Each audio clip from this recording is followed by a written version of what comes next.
Bismillah, alhamdulillah, wassalatu wassalamu ala rasulillah wa ala alihi wa ashabihi wa man walah. Amma ba'd, assalamu alaikum wa rahmatullahi wa barakatuh. Hadith number 206 is an Aisha radiallahu anha an Rasulullah sallallahu alayhi wa sallam قال من ظلم قيد شبر من الأرض طوقه من سبع أراضين متفق عليه. The hadith says that whoever wrongfully takes even a handspan of land, he will be made to wear a collar around his neck from 7 earths. Hadith is in Bukhari and Muslim. So the hadith talks about dhulm, right? This is the chapter of wrong, of oppression, transgression. And it talks about taking a piece of land wrongfully. Taking a piece of land wrongfully. So stealing land. One could even, is a hadith about changing the borders of a land. And these days, for example, every plot has its border, and you're not allowed to overstep that mark. So if someone were to build his wall and just shift it slightly over and steal a piece of land, this would become considered as dhulm. It's stealing from land. There's one hadith in Sahih Muslim says, وَلَعَنَ اللَّهُ مَنْ غَيَّرَ مَنَارَ الْأَرْضِ, that Allah cursed those who changes the landmarks of the land. They changed it. They just stole slightly here and there. Never mind stealing people's land in mass like we see happening in Palestine and in certain places of the world. The hadith says even a small amount you stole, what will happen? You will be made to wear a collar around his neck from 7 earths. And what does this mean? The scholars gave various interpretations for this part of the hadith. They said that amount of land will be turned into a collar surrounding him on the day of Qiyamah as a punishment. One narration, or not narration, but one explanation of the hadith says he will be made to bear the weight of the land that he took unjustly, multiplied across 7 earths. Some scholars said the earth will swallow him and the stolen land will be around his neck like a collar. Others said he will be burdened with its weight on the day of Qiyamah, and this burden will remain with him until the people's reckoning is completed, till all of Hisab is taken, which will be 50,000 years long. He will sit with the stolen land as a collar, up as a punishment for him. This is for stealing land. This is the punishment for stealing land. Now, we can put this in the context of Palestine and what's happening with the Zionists. What about people who steal inheritance?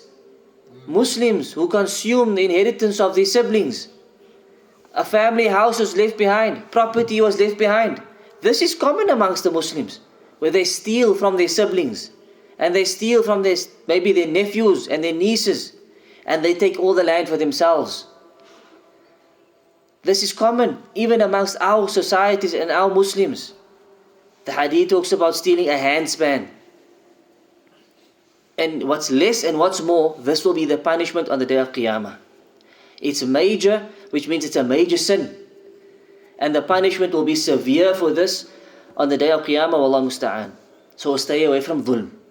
And do not think stealing a piece of land will not be of harm. It's a major issue. And Allah's curses upon this person. As we mentioned the hadith in Muslim. Allah curses these people. That changes the landmarks of the land.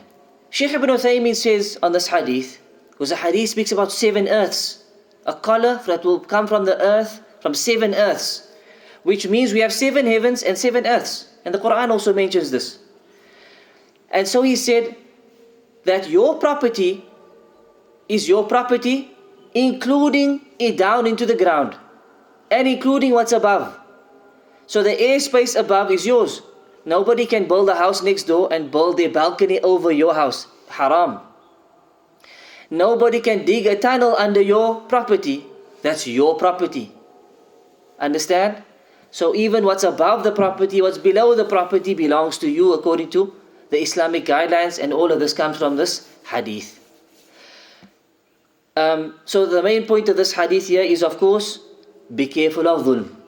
Do not steal from people. Do not underestimate the punishment of Allah Azza wa Jal and the severity of your sin. In our eyes, we might assume it's something minor, but very clearly in the Sharia, this is something major. If you've taken something from somebody, you owe somebody something, you need to sort out the inheritance, make sure you do it justly, without any dhulm. Don't be greedy. Don't be of those who have shuh. We spoke about shuh last week. Those who have that greed. And that greed leads them to their destruction. وَمَن يُوقَ شُحَّ نَفْسِهِ فَأُولَٰئِكَ هُمُ الْمُفْلِحُونَ. Allah said, those who are saved from that shuh, that greed, they will be the successful ones. Do it justly. Fear Allah and stay away from oppression. Give each person what they deserve. Give them their haqq. And then you'll be saved. Fi dunya wal akhirah. And Allah puts barakah in your life. Allah puts barakah in your wealth. And in your homes. In your land. In your whatever it is that you own. But you have to fear Allah Azza wa Jal with regards to it. Wallahu a'lam. Wa sallallahu ala nabiyyina Muhammad. وصلى الله على وعلى آل محمد وعلى آله وصحبه وسلم. سبحانك اللهم وبحمدك أشهد أن لا إله إلا أنت أستغفرك وأتوب إليك. والسلام عليكم ورحمة الله وبركاته.